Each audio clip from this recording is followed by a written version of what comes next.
অবরুদ্ধ নিশীথ পর্ব সংখ্যা ১২-১৩। লেখনীতে তেজস্মিতা মুর্তজা।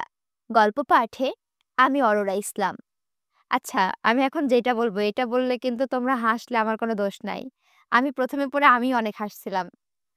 একটা বোরকা পরা মেয়ে পাগল করেছে, ও একটা বোরকা পরা চিংড়ি। জয়ের গান শুনে দীর্ঘশ্বাস ফেলল অন্তু। জয় ডাকে, আরমেইন। অন্তু পেছন ফিরল। জয় হাসল তার নিজস্ব ভঙ্গিতে। তোমায় একটা চুমু খেতে ইচ্ছে করছে খুব। অন্তু চোখ বুজে গাঢ় শ্বাস ফেলে, কথা বলে না। স্যাহ, রাখছো কেন? মামা একটা বিয়ে করাইয়ে দেয় না, তার কোনো মেয়েই পছন্দ হয় না, কিন্তু আমার তো বয়স হয়েছে। চট করে হেসে ফেললো কথার মাঝেই। আচ্ছা যাও, এখন চুমু টুমু বাদ, বিয়ের পর মন ভরে চুমু খাবো, ঠিক আছে? অন্তু ঘৃণায় মুখ ফিরিয়ে নিল। জয়ের ভয়ে পেছনে ছেলেরা জোরে হাসতে না পেরে সবগুলো মুখে রুমাল চেপে ধরেছে। জয় ঘাড় ঘুরিয়ে তাকালো। হাসতেছিস কেন? আমার প্রেমিকাকে আমি চুমু খাই অথবা এখানেই উপভোগ কর শালা, উপভোগ কর, হাসবি না। নো হাসাহাসি। অন্তু চলে গেল। জয় হাতের তালু উঁচিয়ে ধরল। আরে, কথা তো শুনে যাও। কথা অসম্পূর্ণ রেখে জোরে শব্দ করে গা কাঁপিয়ে হেসে লুটিয়ে পড়ল জয়। প্রাণখোলা হাসি হাসছে সে। পা বাঁকিয়ে কুঁজো হয়ে দুই হাঁটুতে হাত রাখল। হাসি থামছে না ওর। ছেলেরা দেখলো জয়ের মন খোলা অট্ট হাসি। ওরাও হেসে ফেলল। কোনো মানুষই একক রূপী হয় না, সবারই ক্ষেত্র বিশেষে একাধিক রূপ থাকে। জয়েরও আছে একের অধিক ভিন্ন ভিন্ন রূপ। অন্তুকে জ্বালাতে পেরে সে যে পরিতৃপ্ত, অন্তুর বিরক্তি তাকে আনন্দ দিচ্ছে, এই হাসি তারই বহিঃপ্রকাশ। অন্তুর কান অবধি পৌঁছালো সেই হাসির আওয়াজ। জয় ঠোঁটে সিগারেট চেপে লাইটার চাইল কবিরের কাছে। ভাই, আপনি কি মেয়েটারে সত্যি? গম্ভীর মুখে চোখ নামিয়ে তাকালো জয়। নিজের কাজে কাজ রাখ যা। আলিম ঠোঙা ভরে গাছের পেয়ারা এনেছে জয়ের জন্য। জয়ের পছন্দ পেয়ারা। পথে হাঁটতে হাঁটতে পেয়ারা বন্টন করলো সবাইকে। পথে যেসব জুনিয়রদের সাথে দেখা হলো, ওরা সালাম দিয়ে হাত মেলাতে এলো। সকলকে দিলে একটা করে করে। এক মেয়ের ওড়না গলার সাথে ফাঁসির দড়ির মতো পেঁচানো। জয় একবার অপাদমস্তক দেখে বলল, গলার দড়িটা হয় খুলে ফেলো অথবা গায়ে রাখো। ফাঁসটাস লেগে মরে গেলে সেই দোষ আমারই হবে। লোকের ভেতরে আমাকে দোষারোপ করার জীবাণু ছড়িয়ে গেছে। আদারওয়াইজ আমার আবার মুখ ভালো না, সাথে চোখও খারাপ। আজুবাজু কিছু বললে নেতাগিরির নাম বদনাম হবে। ধরো, পেয়ারা খাও। শহীদ মিনার চত্বরে সিঁড়িতে বসলো। আশেপাশে ছেলে মেয়েরা বসে হাসাহাসি করছে। একে অপরের গায়ে ঢলে পড়া হাসি। জয় ঠোঁট থেকে সিগারেট নামিয়ে চোখ উঠিয়ে তাকালো একবার সেদিকে। থমথমে হয়ে উঠল আশপাশ। মাথা নিচু করে সালাম দিয়ে উঠে চলে গেল সবগুলো সেখান থেকে। শেষ অবধি জয়ের ভাগে পেয়ারা জুটল না। রোজ হয় তার সাথে এমন, বিলাতে বিলাতে নিজের পাত খালি। সবাই একজোটে নিজেদের পেয়ারা এগিয়ে দিল জয়ের দিকে। জয় স্বাভাবিক ভঙ্গিতে ঘাড় নাড়ল। খা তোরা, খাবো না আমি।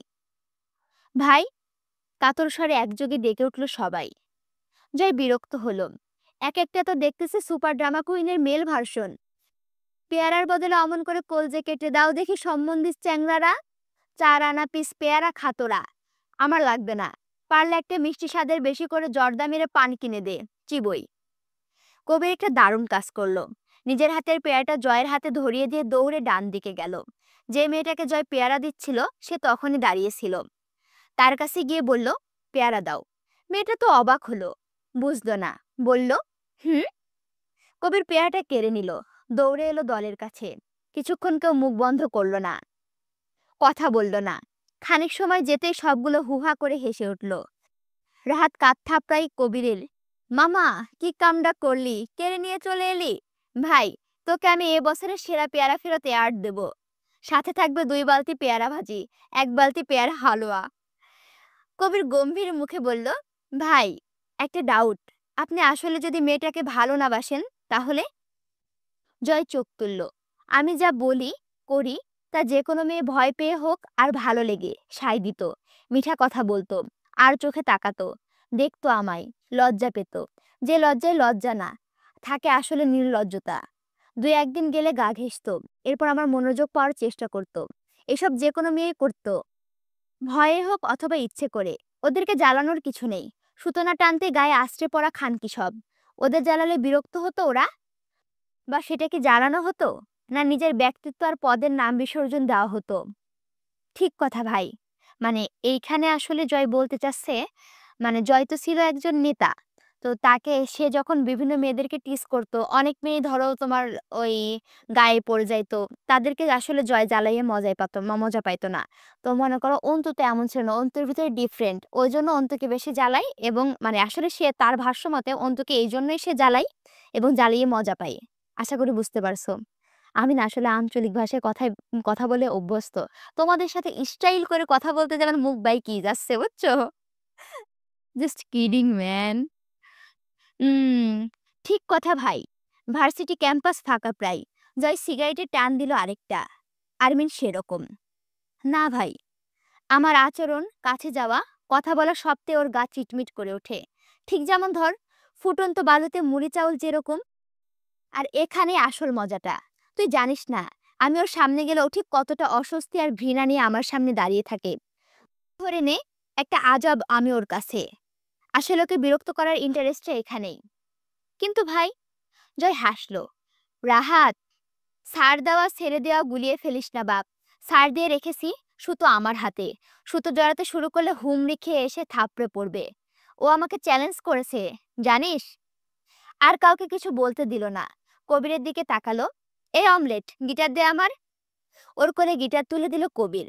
তাতে টুংটাং সুর তুলে বজ্রকণ্ঠে গলা ছেড়ে চেঁচিয়ে উঠল, ধরো কলকি মারো টান, গাঞ্জা বাবার আসে কান, মইরা গেলে সঙ্গে কিছুই যাবে না। গা দুলিয়ে হেসে ফেললো নিজেই। ছেলেদের অবস্থাও বেকায়দা। যাই গিটার নামিয়ে রেখে সিঁড়ির দিকে ঝুঁকে বসল। গা কাঁপিয়ে হাসছে। হাসির দমকে শরীর দুলছে তার। ছেলেরা ভীষণ ভক্ত জয়ের। নেতা নেতা ভাব, সভ্যতার বড় অভাব। সামনে দিয়ে একটা ছেলে হেঁটে যাচ্ছিল। জয় ডাকলো, এই এই শোন, এদিকে আয়। ছেলেটা এসে দাঁড়ালো। জয় আগাগোড়া চোখ ওপর নিচ করে দেখলো একবার। প্রশ্ন করলো, নাচতে পারিস? ছেলেটা বোকার মতো চেয়ে আছে। জয় বিরক্ত হলো, নাচতে পারিস নাকি? ছেলেটা না বুঝেই বোধহয় ঘাড় নাড়ল। জয় জিজ্ঞেস করলো, কি কি নাচ পারিস? কথা শেষ করে কবিরের দিকে কাঁধ ঝুঁকিয়ে চিবোতে চিবোতে বলল, আজকাল খুব সুরসুরি টের পাচ্ছি ভেতরে, আগুন বেড়ে গেছে।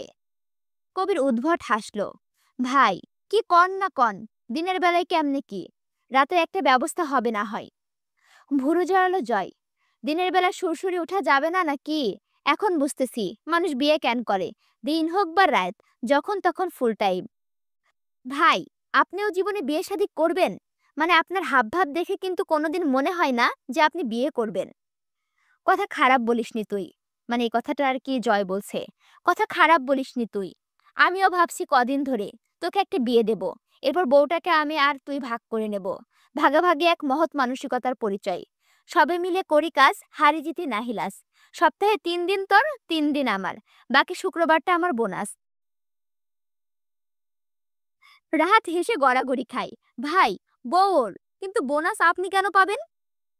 এবার জয় বলছে, বিয়ে কে দেবে হে শালা? যে ফকিরের শিরনি খাও সেই ফকিরই চেনো না? তোমার মনে হয় কবিরের জীবনে বিয়ে হবে আমি না সুপারিশ করলে? ভাই, কিন্তু আপনি বিয়ে করবেন না কেন? জয় পেয়ারাতে কামড় দিল। পুরুষ 2 প্রকারের, এক বিবাহিত, 2 জীবিত। তবে বেশি দিন বেঁচে থাকা ঠিক না। বেঁচে থাকার কোনো টেস্ট নেই। থু। ভাই, তার মানে পুরুষ মানুষ বিয়ে করলে বেঁচে থাকে না? জয় মাথা নাড়ল। চান্সই নেই। নজর ঘুরিয়ে সামনে দাঁড়ানো ছেলেটাকে বলল, একটা জম্পেশ বেলি ডান্স দে তো। নাচ। কবির ফিস ফিস করলো, ভাই ও তো বেটা মানুষ, ওর বেলি ডান্সে আপনি আগুন কেমনে নিভাবো? ঠোঁট থেকে সিগারেট নামিয়ে জয় ছেলেটার দিকে অতিষ্ঠ নজরে তাকিয়ে আঙুল তুড়ি বাজিয়ে তীব্র বিরক্তি নিয়ে সামনের রাস্তার দিকে আঙুল ইশারা করলো। এই যা, ভাগ এখান থেকে। যা, সামনে থেকে সর। শোন, আবার যায় ওপর মহলে কমপ্লেন করবি না। এটা র‍্যাগ না রে পাগলা, আমার ভালোবাসা। আমি আছি কিছুদিন, আর বদনাম ভাল লাগে না আজকাল। বয়স তো হচ্ছে। প্রফেসর এইদিকে এগিয়ে আসছেন। জয় উঠে দাঁড়িয়ে আরেকটা লম্বা টান দিল সিগারেটে। স্যার যখন একদম সামনে এসে দাঁড়ালো, তার মুখের সামনে একবার ধোঁয়া ছেড়ে তারপর মাটিতে ফেলে জুতো দিয়ে চেপে দিয়ে দাঁড়িয়ে সালাম দিল। সালাম স্যার, কি অবস্থা? তোমার কি অবস্থা? হাত দুটো মাথার উপরে তুলে অলস ভঙ্গিতে বলল জয়, বিন্দাস চলছে। নাক কুঁচকালেন প্রফেসর। কি করছো আজকাল? যা করছি। আপনি স্যার মানুষ, বলা ঠিক হবে না। আপনাদের একটা ইজ্জত আছে না? এত রং তামাশা আর ভালো থাকা আসে কোথা থেকে? মাথার উপর থেকে হাত নামালো জয়। ভালো থাকা একটা পেশা স্যার। পেশা? প্রফেসর কপাল কুঁচকালেন। মাথা নাড়ল জয়। জি স্যার, পেশা। তাই নাকি? স্যার রেগে যাচ্ছেন। জয় তাতে লম্বা হাসল।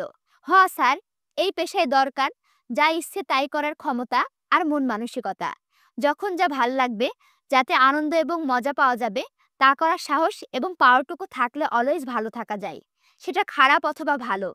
এই চিন্তা করলে আপনি এই পেশায় যোগ্য না। তাহলে আপনাকে ওই মাল গিলে ডিপ্রেশন কাটাতে হবে। তোমার কাছে এই পেশা আছে বলে তুমি মাল গেলো না, সিগারেট টানো না। ওটা তো একটা ইস্টাকিল স্যার। জোয়ান ছেলে পেলে আমরা। রাত হলে দু এক প্যাক মাল পেটে না পড়লে চলে? এখানে কিন্তু জয় নিজেই বলছে ইস্টাকিল, তোমরা আবার বইলো না যে আমি স্টাইল করে বলতে যাই ইস্টাকিল বলে ফেলেছি। এবার চূড়ান্ত রাখলেন স্যার। বজ্জাত ছেলে, তোমার সাথে কথা বলা উচিত হয়নি আমার। এমন ভাব করছেন যেন আজকের প্রথম অনুচিত কোনো কাজ এবং শব্দের সাথে পরিচিতি হলো আপনার। দিনে কয়টা উচিত কাজ করেন? যেসব কাজ করেন আপনি, আমিও তাই অত খারাপ না। মুখ খুলাইন না স্যার, বদনাম করছেন মুখের ওপর। এদিক ওদিক তাকাচ্ছে আর কথা বলছে জয়। এটা তার উল্লেখযোগ্য বৈশিষ্ট্য। কোনো সময় চোখের চাহনি এবং ঘাড় স্থির থাকে না, পাখির মতো তাকিতুকি চলতে থাকে। প্রফেসর জিজ্ঞেস করলেন, কবে এসেছো ঢাকা থেকে? আবার ঢাকা ফেরার সময় হয়ে এলো। আপনি আসার কথা বলছেন? পরীক্ষা কবে? পরশুদিন যাব। পাখিদের মতো চোখের চাহনি এবং ঘাড়টা সর্বক্ষণ ছটফটে চঞ্চল, বেপরোয়া জয়ের। প্রফেসর বললেন, ভালো হও, বখাটে হচ্ছ দিন দিন। একটা বিয়ে দিয়ে দিন তাহলে, তাহলেই ভালো হয়ে যাই। তোমাকে মেয়ে দেবে কে? এমন ভাব দেশে নেই আমার জানা মতে। দিনকে দিন যা হাবাতে হচ্ছ, এক নম্বরে ম্যানারলেস তুমি। জয় সোজা হয়ে দাঁড়ালো। নাক সিরকালো। দিলেন তো মুডটার আব্বা আম্মা করে। ম্যানার্স কি জিনিস? What is manners? সেটা খাই নাকি গায়ে মাখে? ম্যানার্স আর আমি একসাথে? এই অসম্ভব বাক্যটার উচ্চারণ করার খুব দরকার ছিল আপনার এই মুহূর্তে? যান যান, কোথায় যাচ্ছিলেন যান। আপনার উদ্দেশ্যে সম্মান দেখিয়ে আবার সিগারেটটা ফেলে দিলাম। 18 টাকা একটা সিগারেটের দাম। গম্ভীর মুখে তাকালেন স্যার। শুধরাবে না? এগিয়ে গেলেন প্রফেসর। জয় আনমনে বলল, শুধরালে কি আপনার মেয়ে বিয়ে দিবেন আমার সাথে? স্যার পেছন ফিরলেন। কচু দেব। জয় স্যান্ডেলের ফিতা লাগাতে লাগাতে মুখ না তুলেই বলল, লাগবে না, ওটা আপনি জুস করে খাইয়েন, পেট কমবে। আমার অ্যালার্জি আছে, গা চুলকায়। স্যার কপালে হাত ঠুকলেন। কবির জিজ্ঞেস করলো, কি করবেন ভাই এখন? তুলি শ্বশুর বাড়ি যাব, কোয়েলকে আনতে যাব। সীমান্ত শালার চুলকানি বাড়ছে, ভালো একটা মলম কিনে নিয়ে গিয়ে একটু লাগিয়ে দিয়ে আসি। জনসেবা করাই তো আমার কাম। ভাই, মায়েরেন না ওরে, সামনে কিন্তু নির্বাচন। হামজা ভাই জানলে আমি শেষ। নতুন একটা বাছাই অনুষ্ঠিত হবে আবার, কিন্তু জয় তাতে অংশগ্রহণ করবে না। হামজা জয়কে বলেছে, আমার পদটা তুই নে, নমিনেশন পাইয়ে দেব আমি। জয় জানিয়েছে শখ নেই, এই পদই ভারী পড়তেছে আমার ওপর। এটাই কখন যেন অন্য কারো ঘাড়ে চাপিয়ে দেব নে। মালটার খেয়েছিস? মাথা ঠিক আছে? পদ কি মুড়ির মোয়া তোর কাছে? ভাই, ভালো হওয়া সহজ কাম, কিন্তু ততটা কঠিন হলো ভালো হওয়ার নাটক করা, যেটা আমাকে ছাত্রনেতা হিসেবে প্রতি মুহূর্তে করতে হচ্ছে। কোনো রকম অসভ্যতা, অশালীনতা, উচ্ছৃঙ্খলা চলবে না। শালামার্কে কথা একখান। কেন বাল? আমি যদি আসলেই ভালো না হই তাহলে আমি নাটক করব কে? তাও আবার বিনা পয়সায়। আমি ভালো না, তবুও মানুষের মনোরঞ্জনের জন্য নাটক করতে হবে। যাত্রাপালার জোগাড় আমি। এসব ভারী নাম, ভালো মানুষের পদক, কর্তব্যপরায়ণতা এইসবে গা চুলকানি আছে আমার। তবুও শুধু শুধু রয়ে গেছি ক্ষমতার হাতে রাখার জন্য। নয়তো এই বালের পদ আমার সাথে যায় না, তুমিও জানো। হামজা গম্ভীর চোখে তাকালো। হামজার চোখের মনে আলকাচ্চার মতো কালো রাঙা, তাতে যেন চোখের দৃষ্টি আরো সুচারু লাগে দেখতে। জয় বোঝানোর মতো করে বলল, স্যার, আমার কথা বোঝার চেষ্টা করবা কেন বাল? আমি আমার স্বাধীনতা হারিয়ে ফেলছি এই দায়িত্ব পালনে। নেতার মেলা গুণ থাকা লাগে, আমার নাই। প্রতিদিন আর্মিন আমার সাথে যা করে যাচ্ছে, তুমি কও কেন সহ্য করতে হইতাছে?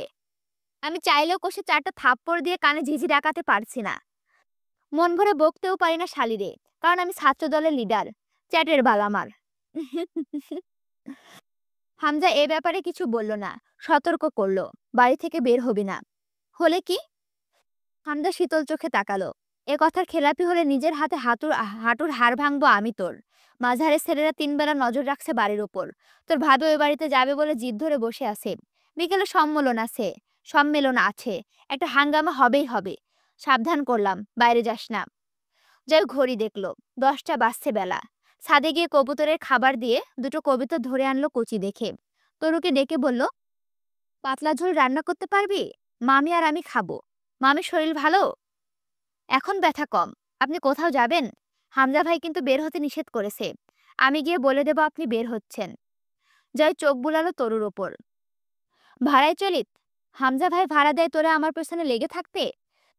কানটা 2টা চারে গরম করে দেব সম্বন্ধের চেংড়ি। হামজা রুমে এলো। রিমি বিছানার উপরে বসে আছে। গায়ের ওড়নাটা পরিত্যক্ত হালে বিছানায় পড়ে আছে। খেয়ালহীন উদ্ভ্রান্তের মতো বসে আছে। হামজা গিয়ে বসলো সামনে।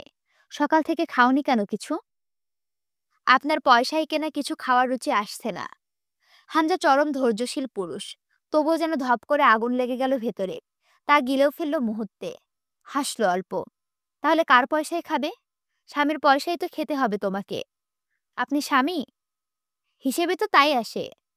ওই হিসেব ভুল ছিল। তাই নাকি? তো এখনকার নতুন সঠিক হিসাবটা কি? আপনি জানোয়ার, জংলি পশু, অত্যাচারী ক্ষমতালোভী কুকুর। আমি আব্বুর কাছে যাব, যখন বলেছি তখন যাবই। আপনি জানেন আমার জিদকে। আপনাকে চেনাতে ভুল ছিল অনেক। হামজা নিজে উঠে গিয়ে খাবার আনলো। তার রিমির সামনে রাখতে প্লেট ধরে গায়ের জোরে সব কিছু ছুড়ে দিল রিমি। হামজা তাকিয়ে দেখলো একবার প্লেটটা। রশিদা খালা দৌড়ে এলেন। প্লেট উঠাতে গেলে হামজা বলল, হুম। রশিদা খালা তাকালেন। হামজা দুধারে মাথা নাড়ল। আপনি যান। যে হাত থেকে পড়েছে ওই হাতে উঠবে। সমস্যা নেই, যান আপনি। রিমিকে জিজ্ঞেস করলো, কি করবে ওই বাড়ি গিয়ে? দেখব নিজের চোখে। আপনার মতো জানোয়ারের হাত কোনো বাড়িতে পড়লে সেই বাড়ির হাল কি হয়? চুরমার হয়ে যায়। তা দেখে কি হবে? ফুঁসে উঠল রিমি। আপনার একটু আফসোস নেই এসব নিয়ে? অভ্যাস নেই আফসোস করার। আমি নিজের কাজে কোনোদিন আফসোস করি না রিমি, সেটা যতই নিকৃষ্ট কাজ হোক না কেন। আমাদের কাজই বিতর্কিত। এটা পলিটিক্সের পলিসি। রিমি ডুকরে উঠল। হামজার বুকে কঠিন 2টো ঘুষি মারল। চোখের সামনে থেকে যান, আপনাকে সহ্য হচ্ছে না আমার। যা করছি দলের প্রয়োজনে। তোমার চাচা আমাকে মারতে চাইলে ভালোভাবে মিটিয়ে নিতাম, কিন্তু সে আমার দুর্বলতা খুঁজে বের করে সেখানে আঘাত করছে বারবার। এটা ভয়ঙ্কর রিমি, যে তোমাকে নয় বরং তোমার দুর্বলতাকে টার্গেট করে। সে তোমার জন্য জাহান্নামের মতো ভয়ঙ্কর। আমার ক্ষতি করার চেষ্টা করছে গোপনে, অথচ প্রকাশ্যে আবার খারাপভাবে জয়ের দিকে হাত বাড়াচ্ছে। একবার ট্রাক চাপা দিয়ে, পরের বার ছুরির আঘাত করে। মাঝারে প্রাপ্য ছিল যা, তা পেয়েছেও। এ নিয়ে তুমি বেশি বেশি করছো। পছন্দ হচ্ছে না ব্যাপারটা। ঝরঝর করে কেঁদে উঠল রিমি। আপনি বন্দুক চালাতেও জানেন? জানা ছিল না আমার। হাস্যকর। হামজা ঠোঁট বাঁকিয়ে অদ্ভুত ভয়ানকভাবে হাসলো। আমি বন্দুক চালাতে পারি না। এটা তোমার ফ্যান্টাসি রিমি। তুমি আমাকে এত ভদ্রলোক হিসেবে ভাবতে চাও, বাস্তবে তা আমি নই। আপনাকে নিয়ে আমার ধারণাগুলো কাচের মতো খান খান হয়ে গেছে। আপনার পিস্তলে এই 2টা বছর বাদে সেদিন দেখলাম কার্ডবোর্ডের গোপন সিন্ধুকে তোলা। কেন হামজা? এসব লুকানোর রূপ কেন দেখেছেন নিজের মাঝে? হামজা শান্ত হাতটা রিমির কোমল গালে রাখল। আরও আছে। যেসব ধারণ করতে তোমার কঠিন বেগ পেতে হবে। এখন থেকে বেশ প্রস্তুত হও, নয়তো সেসব সহ্য করতে পারবে না। রিমি অবাক হয়ে কিছুক্ষণ চেয়ে থেকে বলল, আমার ভাই ছিল না। মাঝার ভাই আমাকে কোলে পিঠে চড়িয়ে মানুষ করেছে। আপনি তার পেট ছিদ্র করে রেখে এসেছেন। আপনি মানুষ? হামজা হাসল। মানুষই তো, রাজনীতির মানুষ। রাজনীতিতে মানুষ ক্ষমতার জন্য এত নিচে নামতে পারে? আব্বু বা চাচ্চুকে তো নামতে এমন হয়নি। আপনি একটা ধোঁকা, একটা যন্ত্রণা, যা আমাকে খুব কষ্ট দিচ্ছে। আমি সইতে পারছি না। আপনার মুখ দেখেও বুকটা ভেঙে আসছে। হামজা হাসল। তুমি বোকা সরল রিমি। তোমার বাপ চাচা কি করেছে তা তো তোমার সাথে আলোচনা সভা ডেকে করেনি। নিজের বাপ চাচা তোমার কাছে খারাপ হবে না, এটাই স্বাভাবিক। আর রইল কথা মাঝহারের। তো তোমাকে কোলে পিঠে মানুষ করেছে বলে তোমার এত মায়া, আর আমি আমার এই হাতে জয়কে মানুষ করেছি। আমার কি? তোমার এই জিদ কোথায় গিয়ে থামবে, কোন কোন মোড় পাড়ি দেবে জানা নেই। তবে এইসব ঝেড়ে ফেলো মাথা থেকে। ওই বাড়ি থেকে যেদিন তোমায় নিয়ে এসেছি আমার নামের কবুল পরিয়ে, তুমি হয়েছ আমার। অতএব আমাকে ঘিরে চিন্তাধারা থাকা উচিত তোমার। বাপের বাড়ি পর হয়েছে। আমি তোমার জাত পরিচয় এখন। রিমিকে কান্নারত রেখে বেরিয়ে পড়ল হামজা। সাদা ধবধবে পাঞ্জাবির ওপরে ঘিয়ে রঙা মুজিব কোট, বেশ মানিয়েছে শ্যামবর্ণের লম্বা শরীরটাতে। গাড়িতে ওঠার আগে কবির দ্রুত গিয়ে গাড়ির দরজা খুলতে গেল। হামজা রোদ চশমা খুলে বলল, এসব ফর্মালিটি দেখাবি না আমার সঙ্গে, পছন্দ না আমার। চারিদিকে পোস্টারে ছেয়ে গেছে পথঘাট, মাইকিং চলছে রাস্তায় রাস্তায়।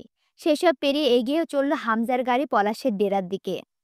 দিনাজপুর শহরে সন্ত্রাস বিস্তারের কর্মসূচি যার হাতে নিয়ন্ত্রিত, রাজন ও তার ভাতিজা পলাশ। হামজার মোটেও ইচ্ছে ছিল না রিমিকে কাঁদিয়ে এইসব করার, কিন্তু চাচা শ্বশুর মশাই খুব লাফাচ্ছেন, পাত্তাই দিচ্ছে না হামজাকে। আজও ক্লাব ঘরের জানালার কাঁচ ভেঙে গুড়িয়ে দিয়ে গেছে। গোপন সূত্রে খবর পাওয়া গেছে, জয়কে কেসে ফাঁসানোর জন্য খুব শক্ত পরিকল্পনায় নেমেছে ঝন্টু সাহেব। সুতরাং পলাশের সাহায্য একান্তই দরকার এই সময়। ভোটের আমেজে এলাকায় রমরমা হয়ে উঠেছে। আজ বিকেলে সম্মেলনে কিছু লোক লাগবে হামজার, পলাশ দিতে পারবে সেই লোক।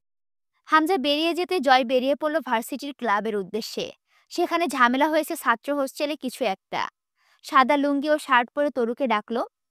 তরু এলে বলল, তোর বড় শালটা নিয়ে আয়, এসে আবার দিয়ে দেব, নাকি সমস্যা হবে? তরু কথা না বলে বেরিয়ে এলো। তার জানটা যেখানে হাজির সেখানে শালের কথা বলছে। শালটা জয় আগের বছর কাশ্মীর থেকে কিনে এনে দিয়েছিল। ভার্সিটিতে ঢুকতেই ছেলেরা ভিড় করে ফেলল জয়কে ঘিরে। এজন্য সাধারণত জয় ভার্সিটিতে ঢুকে মুখে রুমাল বেঁধে, ক্যাপ পরে, পেছনে ঝোপঝাড়ের রাস্তা দিয়ে। সামনে দিয়ে ঢুকলে সালামের জবাব দিতে আর ছেলেদের ভিড়ে বিরক্ত ধরে যায়। অনেকে হ্যান্ডশেক করতে এগিয়ে এলো, ভালো আছে কিনা জিজ্ঞেস করলো। ছেলেরাও পেছনে সামনে জয় হাঁটে এগিয়ে গেল ক্লাবের পথে।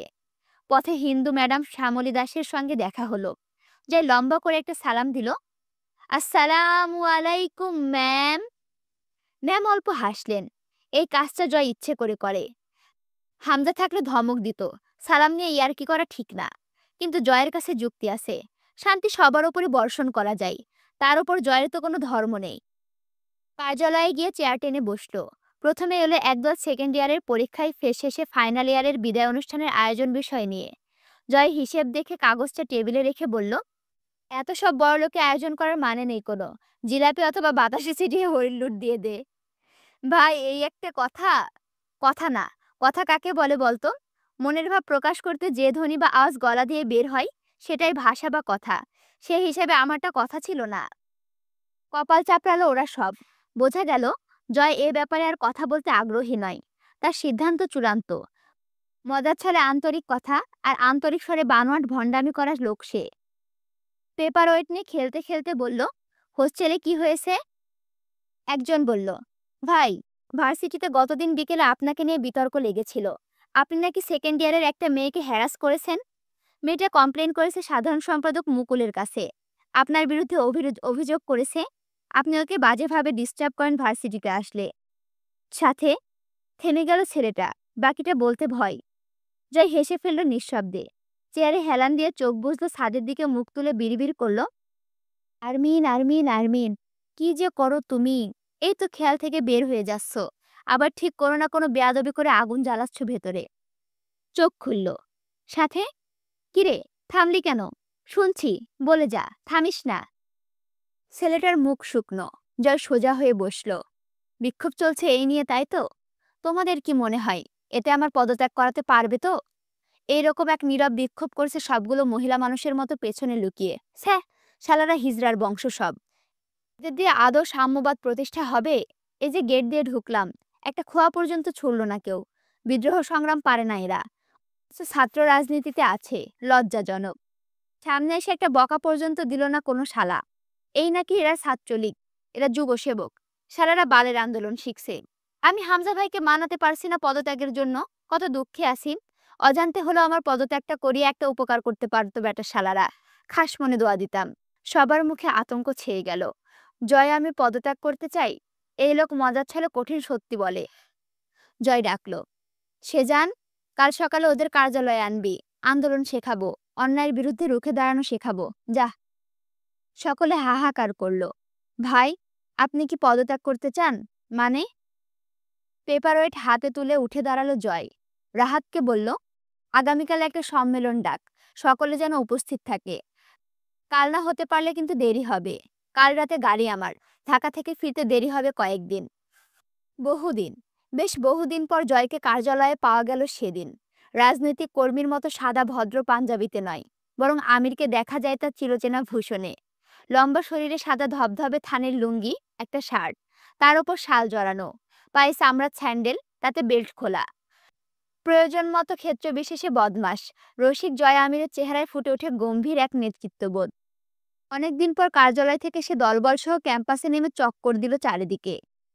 এলএলবি বিভাগের ছাত্রী অন্তু, সেখানকার হেড হলেন শিক্ষিকা মনোয়ারা রেহমান। জয় অনুমতি চাইল দরজার বাইরে দাঁড়িয়ে। আসবো ম্যাম? এসো। ম্যাম কিছু লিখছেন। জয় সালাম দিয়ে দাঁড়িয়ে থাকলো কয়েক মুহূর্ত, পরে বলল, বসতে বলবেন না ম্যাম? চশমার ফাঁক দিয়ে আর চোখে তাকে ইশারা করলেন ম্যাম। বসল জয়। কেন ডেকেছেন? নাস্তা এনেছেন ভালো কিছু? আপনার হাতের পাটিসাপটা খাই না কতদিন, ভেবে খিদে লাগছে। পানি আছে ম্যাম, দুটো ঘুমের ওষুধ খাবো। আমার আবার ঘুমের ওষুধ পেটে পড়ার পর কাজ শুরু হতে দেরি হয়। এখন খেলে তবে বাড়ি গিয়ে ঘুমোতে পারবো। মনোয়ারা ধমক দিলেন, শার্ট আপ, চুপ করে বসো। জয় ঠোঁটে আঙুল ঠেকালো। ওকে, কিন্তু শুধু চুপ করে থাকতে বললেই তো হতো, বসে তো আমি আছি। মনোয়ারা কটমটিয়ে তাকালেন। জয় হাতের পেপার ওয়েটটা টেবিলে ঘুরিয়ে খেলছে, ছোট বাচ্চাদের মতো দুষ্টু হাসি। মনোয়ারা দীর্ঘশ্বাস ফেললেন। কতটা নিচে নেমেছো তুমি, ভাবো না তা নিয়ে, তাই না? ম্যাম, ভাবি না। তার একটা কারণ আছে। ভাবলে নিচে নামতে কষ্ট হয়, অথবা নিচে নামার ইচ্ছেটা আর থাকে না, এই জন্যই ভাবি না। মনোয়ারা কপালে হাত চাপলেন। ফাজলামো পেয়েছো? আর একটা বাজে কথা বলে থাপ্পড় মারবো একটা। রেগে যাচ্ছেন কেন? খুশি হব তোমার বাদরামিতে? খুশি হওয়াই তো উচিত, দুঃখিত হবার তো কিছু দেখছি না। মানুষ বড় হবার সাথে সাথে বদলায়, তোমার আরো অবনতি হচ্ছে। যখন অনার্সে ভর্তি হলে ভাবলাম ছোট মানুষ শুধরে যাবে, আজ অব্দি একটুও শুধরেছো? আপনি খামোখা রেগে যাচ্ছেন ম্যাম, করেছিটা কি? তুমি জানো না তাই না? আমার মাথায় তো জট নেই, ধ্যান ট্যান করি না, জানবো কিভাবে? তর্ক করছো? জয় মুখে আঙুল দিল। তুমি নিজেই বলো তো, একজন ছাত্র নেতার সাথে এরকম অসভ্য কর্মকাণ্ড যায়? ভার্সিটিতে মেয়েরা যদি তোমার কাছে নিরাপদই না হয়, তাহলে জুনিয়ররা তোমার কাছে কি শিখবে? তোমার শাসন মানবে তারা? জয় মাথা নাড়ল। জি না, মানবে না। আমি হলেও মানতাম না। ধমকে উঠলেন ম্যাম। চুপ ফাজিল, তোমায় আমি কি করব জয়? এত দায়সারাভাবে জীবনযাপন করো না, কোথাও গিয়ে আটকে যাবে, তখন কিন্তু ছটফটানিতে লাভ হবে না বিশেষ। জয় হাসল। ম্যাম, আমি জানি আমার পরিণতি খুব একটা ভালো না, কিন্তু আমি সেই পরিণতিকে ভয় লাগে না। এই রোগের ওষুধ নেই। তুমি পাগল জয়। বেশি না, অল্প। এক সময় আসবে আমার কাছে সময় করে কথা বলবো। জীবনে পাপ তো কম করলে না, এখন থামা উচিত নয়? না, থামবো কোন সুখে? টাকা পয়সা দেবেন থামলে? মনোয়ারা চুপচাপ চেয়ে রইলেন। জয় আলগোছে হাসলো ম্যামের চোখের দিকে তাকিয়ে। পাপ করতে করতে মানুষ থামলে আর বাঁচে না ম্যাম। আমি আর কিছুদিন বাঁচবো ভাবছি। বিয়ে শাদী না করে মরা ঠিক না। মনোয়ারা জয় আমিরের এক হাসিতে ঝলসে গলে গেল যেন। জয়ের চোখের দিকে তাকাতে নেই, এটা তিনি মানতেন আগেও, যখন ভার্সিটিতে ছিল।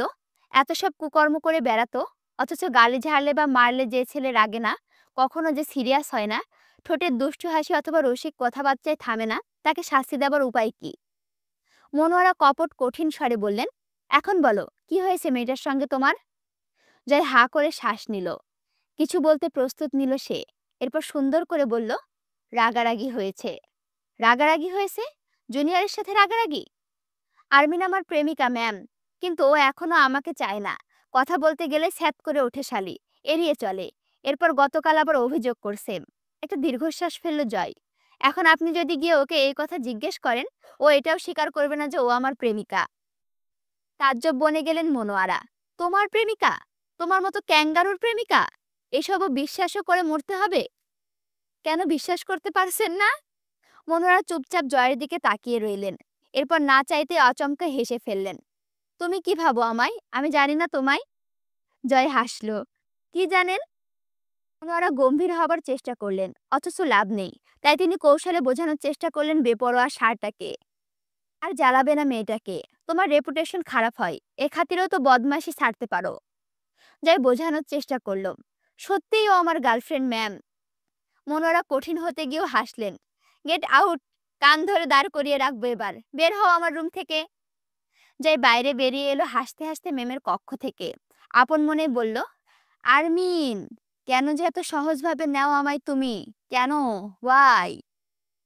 পলাশের ডেরা উপজেলার শেষ প্রান্তে। চারপাশে বিশাল বিশাল গাছ, তার পাশে একটা পুকুর আছে। পুকুরের পেছনে দোতলা বাড়ি, ওপরে শ্যাওলা পড়া রুফটপ টাইপের। হামজা বসলো। পলাশ এলো গায়ে শার্ট জড়াতে জড়াতে। পরনে 3/4 প্যান্ট, নেমে আসে কোমরের নিচ অব্দি। এমন সব সময় আসো? এ তো কেবলই গেলাম রুমে। এইসব সময় মাঝপথে চলে আসা যায় নাকি? হামজা বলল, দরকার বলে এসেছি। রং তামাশার জন্য রাত আছে, কাজের জন্য দিন। রাতে তো আমি আর আসবো না, অন্তত কাজের কথা বলতে। তখন এসব কাজ ছাড়বেন। মন বা শরীর তো আর দিনরাত বোঝে না। হোটেলে গেছিলি? ওখানে পাইনি বলে এখানে এসেছি। দুহাত একত্র করে ঝুঁকে বসলো হামজা। মাঝারের খবর পেয়েছেন? হুম। কাজটা ঠিক করো নাই। বহুত হাঙ্গামা সইতে হবে এর বদৌলতে। অলরেডি কিছু একটা হয়েছে বলেই আসতো। ঠিক বলেছি না? না, ঠিক বলেননি। তেমন কিছুই হয়নি। তবে হবে বলে আশঙ্কা করছি। আপনি আবার মাঝারকে সাহায্য করছেন না তো? আরে না, আমার কাছে আসে, বসে, দু এক ফুক মারে, চলে যায়। অবাস্তব। পেট বানানো কথা শুনতে এখানে আসেনি পলাশ ভাই। বাজে কথা রেখে সোজা কথায় আসুন। তো তুই কি চাস আমার কাছে? তোর শত্রুগুলারে আমার শত্রু বানায় ফেলি? এখানে বসে ব্যবসা কারবার চালাতে গেলে দিনাজপুরের সব রাজনীতিবিদকে দরকার আমার।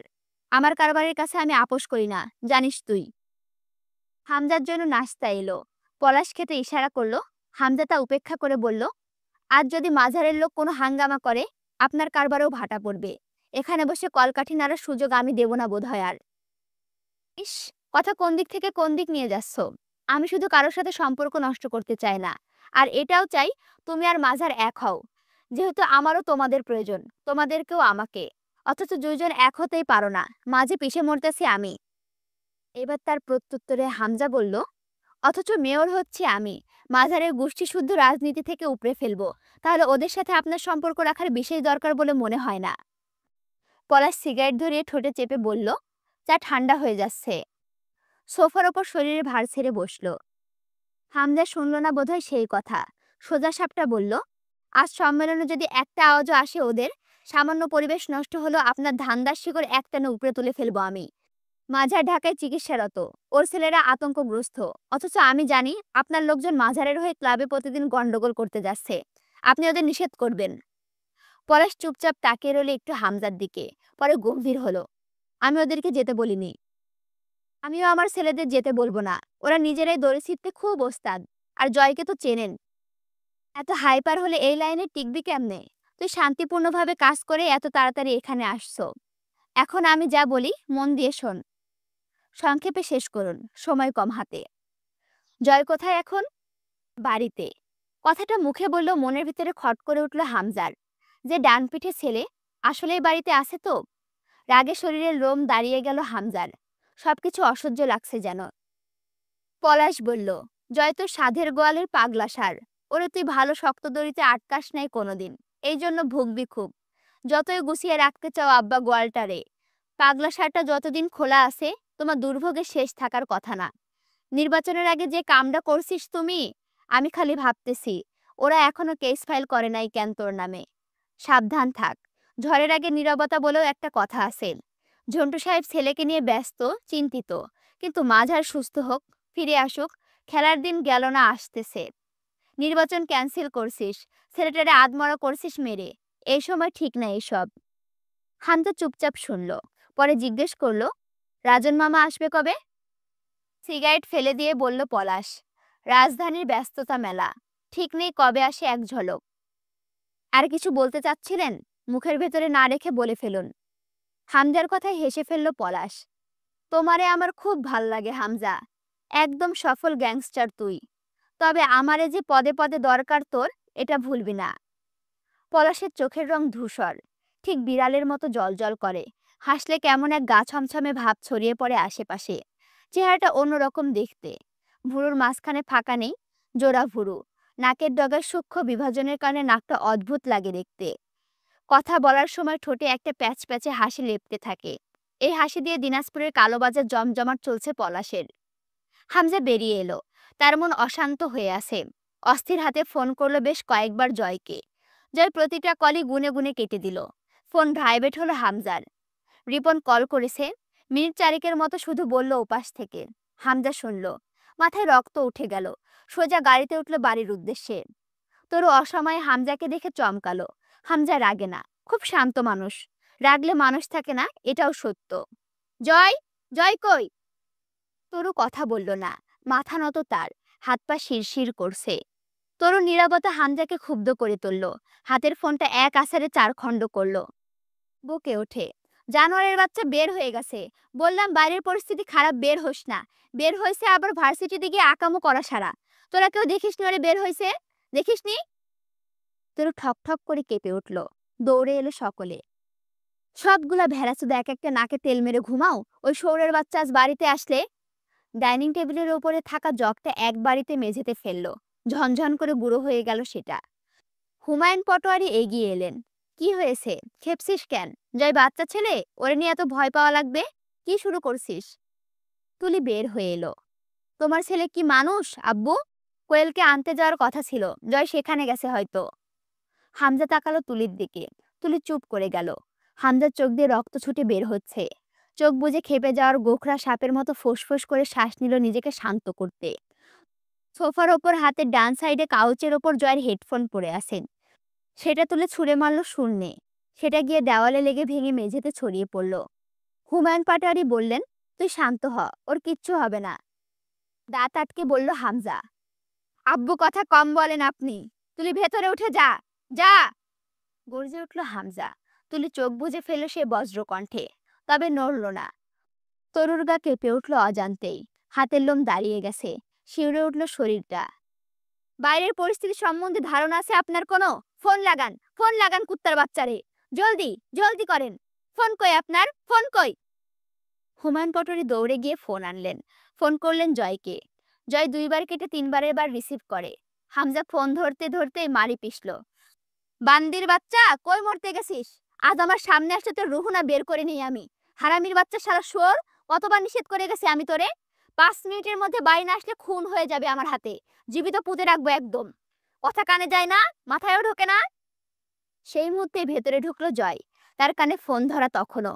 হামজা ফোন নামিয়ে রেখে এগিয়ে গেল জয়ের দিকে। জয় এক লাফে সোপা টপকে ওপাশে গিয়ে দাঁড়ালো। ভাই থামেন বাল, আমি কিন্তু ছোট বাচ্চা না। কাজ ছিল, বের হয়েছিলাম। সবার সামনে মারলে বেইজ্জতি হবে আমার। হামজা তেড়ে ধরতে গেলে জয় ছিটকে দাঁড়ালো। আমারে কি তোমার ভুদাই মনে হয়? ওরা আসবে, আমার ক্ষতি করে চলে যাবে, আর আমি পেছন মারা খেয়ে চেগায় পড়ে থাকবো এখানে? হামজা নিয়ন্ত্রণ করতে গিয়েও পারল না, বিশ্রী ভাষায় বকলো। আর একটা কেস যদি ভরে দেয় তোর পেছন দিয়ে, তারপর? এমনি থেকে চারিদিকে প্যারার অভাব। কিসের সম্মেলন ডেকে এসেছিস কালকে? আর মাত্র 15 দিনও নেই নির্বাচনের। এই সময় তোকে টলারেট করবো, নাকি যা যা ঝামেলা বেঁধে আছে চারিদিকে আরো ঝেপে ঝেপে আসছে সেগুলো ট্যাকেল দেবো? তোর ঝন্টু আব্বা তোর নামে কয়েকটা কত রকম কেস ফাইল করবে। তোর ফাঁসির দড়িতে না অন্যার দড়িতে ঝুলাবে। আমার নির্বাচন চাঙ্গে না মাচায় তুলবো সেই পরিকল্পনা আটছে। ভার্সিটিতে তোর বিপক্ষে আন্দোলন চলছে। নির্বাচনের দিন এগিয়ে আসছে। শৌরের বাচ্চা, এবার ভালো হ। চাপ নিতে নিতে আমার ধৈর্যের টান লাগলে সবগুলো একসাথে কুচি কুচি করে কেটে পেট্রোল ঢেলে পুড়িয়ে দেব। এক এক রকম কর্ম করে রাখো, আর তা সামাল দেওয়ার জন্য একা আমি? হুট করে হামজা রুখে গেল জয়ের দিকে। গায়ে হাত লাগার আগেই মাঝখানে তুলি এসে দাঁড়ালো। থাম, রাগ উঠলে পাগল হয়ে যাস। মানুষের চামড়া আছে তোর মাঝে, এর জন্যই তো ভাবি তোকে ঘেন্না করে। হামজা চোখ বুঝলো। তুলি সামনে থেকে সরে যা, তোর গায়ে হাত দিতে চাচ্ছি না আমি। বেশিক্ষণ মনে রাখতে পারবো না তুই একটা মেয়ে মানুষ। ভুলে যা, পারলে ভুলে গিয়ে মার আমায়। ওর শরীর ভালো, তুই ওকে মারতে যাচ্ছিস? তার আগে নিজের দিকে দেখ। সব ভুল ওই করে, তোর কোনো ভুল নেই। তুই তো চাচা শ্বশুরকে নির্বাচন থেকে বাদ করেছিস কেন? এখন ওরা খেপে গেলে সামাল দেওয়া কষ্ট হচ্ছে, তার ভাগ জয় কেন নেবে? তুই ক্ষমতার লোভে বহু আগে জানোয়ার হয়ে গেছিস, জয়কেও বানিয়েছিস শোধ। এই বাড়ির কোনো পুরুষ বা মেয়ে লোকটা ভালো, কেউ কাউকে কাদা ছোড়াই নেই। হামজা সরে এলো। জয় সোফা টপকে হামজার সামনে এসে দাঁড়াই। ভাই। হামজার কাঁধে দুপাশে নিজের দুহাত জড়িয়ে পিছিয়ে নিয়ে গিয়ে সোফায় বসিয়ে দিল হামজাকে। এরকম নির্লজ্জের সামনে চেয়েও হামজা কোনো প্রতিক্রিয়া দেখাতে পারে না আর। মুখ কঠিন করে ভারী শ্বাস ফেলতে লাগলো। জয় পা ফাঁক করে বসলো সোফাতে পাশেই। ঠান্ডা হও তুমি, সব ঠিক আছে। যা হয় দেখা যাবে। কিছু না হতেই তা হবে আশঙ্কা করে যদি অশান্তি করো, তাহলে না হওয়া অবধি শান্তিটুকু পাওয়ার ছিল, সেটা থেকেও বঞ্চিত হচ্ছি আমরা। হামজা দাঁত খিসল। ফাক ইউর পেসেন্টারি। জয় হামজার কোলে মাথা রেখে শুয়ে বলল, fuck you true bro. Hamza মাথা এলিয়ে বসলো। তুই কি করছিস আরমিনের সাথে? খবরদার ভাই, একদম এসব মেয়েঘটিত বিষয়ে জড়াবে না আমায়। আমি ভার্জিন ছেলে, ভালো ছেলে। তুমি আরমিনকে গিয়ে জিজ্ঞেস করো ও আমার সাথে কি করছে। সকলের কানে বোমা ফাটলো যেন। তোর ভুরু কুচকালো। আরমিন আবার কে? কোন মেয়ে জয়ের সাথে কি করেছে? হামজা বলল, এসব বাজে কথা বলছিস? ও কি করবে তোর সাথে? আমি কিছু না করেই ভুল করেছি। শালি আমার নামে অভিযোগ করছে আমি নাকি ইফটিজিং করি ওকে। কসম, এখন অব্দি ছুঁয়ে পর্যন্ত দেখিনি। মুখতে দেখেছি ভুলে ভালে একবার। পাগল ছাগল চিংড়ি, ইফটিজিংও বোঝে? চাঁদনির সাথে দেখা করতে গিয়ে সেদিন ওদের পায়নি অন্তু। ঘর বাড়ি আছে, মানুষ নেই। আজব ব্যাপার। আখির লাশ মাটি হয়েছে 2 সপ্তাহ হয়নি। হতে পারে হামজারা উচ্ছেদ করে দিয়েছে ওদের। আশেপাশের বাড়িতে খোঁজ করতে যেতে পারেনি সংকোচে। পাশে হামজার ক্লাব, পুরো এলাকায় পোস্টারময়। গাড়িতে গাড়িতে মাইকিং চলছে, বিশ্রী অবস্থা। শহরের ভেতরে ঢুকে ভীষণ অস্বস্তি হলো অন্তুর। আব্বু ছাড়া একা চলার অভ্যাস নেই। 4 মাস আগে দুটো ছাত্র পড়াতো। নিজের ব্যবস্থায় এবং আমজাদ সাহেবের নিষেধে বাদ দিয়েছিল। একজনের কাছে 2 মাসের বেতন পাওনা ছিল। তা কোনোদিন চাইতে যায়নি অন্তু। সেদিন ফেরার পথে তাদের বাড়ি পড়েছিল। মহিলা দেখতে পেয়ে খুব খাতির করে ভেতরে বসিয়ে নাস্তা করিয়ে সেই টাকা জোর করে হাতে ধরিয়ে দিলেন। অন্তুর ফুরফুরে লাগছে মনটা। পুরুষেরা ভাবে তারাই বোধহয় শুধু বেকারত্বে পিষে মরে, সকালত পূরণের ব্যর্থতায়। তারা বুঝবে না, মেয়েরাও স্বপ্ন দেখে নিজের যোগ্যতার জোরে হালাল উপার্জনের টাকায় দুটো মানুষের হাতে কিছু তুলে দেওয়ার, তাদের কপট রাগের শিকার হওয়ার। এখন অন্তু পুরো টাকাটা দিয়ে একটা দামি রোলেক্স ব্র্যান্ডের ঘড়ি কিনে নিয়ে যাবে আব্বুর জন্য। আব্বু হাসবেন না, একটুও না, বরং গম্ভীর হয়ে বলবেন, বেশি বড় হয়ে গেছিস? এসব আনতে কে বলেছে তোকে? তোর এটা নেই সেটা নেই, এটা দিয়ে কিনে নেওয়া যেত না? যা নিয়ে যা তোর ঘড়ি। লাগবে না আমার। আমি ঘড়ি পরি না এখন আর। অন্তু চুপচাপ রেখে চলে আসবে। তৎক্ষণাৎ ঘড়িটা হাতে তুলে নেবেন আমজাদ সাহেব। উল্টে পাল্টে দেখবেন, অল্প বিস্তর হাসবেন। সেই হাসিও যেন গম্ভীর দেখাবে। এরপর হাতে পড়বেন ঘড়িটা। আবার খুলে রেখে দেবেন পুরোনো আলমারির ডান পাশের ড্রয়ারে। ঘড়ি কেনা শেষে ফেরার গাড়ি থামালো অন্তু। চালক বলল, আপা ওঠেন, তাড়াতাড়ি ওঠেন। ট্রাফিক সারারা বেশিক্ষণ দাঁড়াইতে দেয় না ওইখানে। গাড়ির ভেতরে ঠেসে ঠুসে বসার মতো কোনো মতো জায়গা রয়েছে। সব যাত্রী পুরুষ। অন্তু বলল, পরের গাড়িতে চলে যাব, যান আপনি। আরে আপা, সমস্যা কি? সবার ঘরে মা বোন আছে, এরা কেউ আপনার ভাই কেউ আপনার বাপের মতন। বসেন, তাড়াতাড়ি চলে যাই। অন্তু হাসল। জি, একদম সঠিক কথা বলেছেন। বেগানা বলে শুধু একটা শব্দ রয়েছে, এর কোনো যুক্তি নেই। হুদাই এই শব্দটার উৎপত্তি। কারণ যেহেতু বাড়িতে মা বোন সবার রয়েছে, সুতরাং বাইরের সবাই মা বোন। এতে সন্দেহের অবকাশ নেই। পৃথিবীতে সবারই মা বোন আছে। তো ভাই, আপনি আপনার কোন মা বোনকে বিয়ে করেছেন? জায়েজ হয়েছে তো বিয়ে? ফাজলামো করার জায়গা পান না। নাটক, এসব ঘোমটার চলে যে খ্যামটা চলে, তা তো লোকজন জানে না। রাস্তাঘাটে বের হন কেন তাইলে? যখন এত দেমাগ, তখন উড়োজাহাজে চড়ে পথে ঘাটে চললেই পারেন। অন্তু মাথা নাড়ল। আপনার পরামর্শ আমি মনে রাখবো ভাই। এরপর যতদিন উড়োজাহাজ কিনতে অথবা যার তার সাথে গা লাগিয়ে চট করে বসে যেতে না শিখি, ততদিন আর বের হব না। লোকটা কিছু বলতে উদ্যত হতেই অন্তুর কণ্ঠস্বরে শীতলতা পাল্টে কঠিন দৃঢ় হয়ে উঠল। যান, দাঁড়িয়ে থাকবেন না আর। লোকটা আবার কিছু বলতে নিতে অন্তুর কথার বিচ্ছুরণ তীব্রতর হলো। আমি আপনাকে নিমন্ত্রণপত্র পাঠিয়ে আসিনি আমার কথাগুলো শোনার জন্য। আপনি এসে দাঁড়িয়েছেন, কথা তুলছেন। যান যান। নাকের পাটা শিউরে উঠল অন্তুর। চোখ তির্যক হলো। গাড়িওয়ালা চলে গেল অন্তুকে বাজে ভাষায় গালি দিতে দিতে। অন্তুর কানে এলো, গায়ে লাগলো না। সে এদিক ওদিক তাকালো। দৃষ্টি থামলো। অন্তিক রাস্তা পার হচ্ছে। সাথে একটা কালো কুচকুচে লোক। ভয়ঙ্কর চেহারা স্রোত। গলায় কমপক্ষে 20-25 রকমের চেইন। হাতে বালা, ঘাড়ে ট্যাটু। অন্তিকের মুখ শুকনো। যে ছেলে কোনোদিন আম্মা অল্প ধমকের কথা বলাতে 7 দিন হোটেলে ভাত খেত, তাকে লোকটা শাসিয়ে কথা বলছে বোধহয়। অন্তিক বাধ্যগতের মতো মাথা নাড়ছেন। খুশি করার চেষ্টা করছে লোকটাকে। অন্তু ভুরু কুঁচকে তাকিয়ে রইল। অন্তিক আর অন্তিক নেই। জীর্ণ শীর্ণ এক ভিখারির দেহে পরিণত হয়েছে। চোখের নিচটা কালো, মুখে মলিনতা।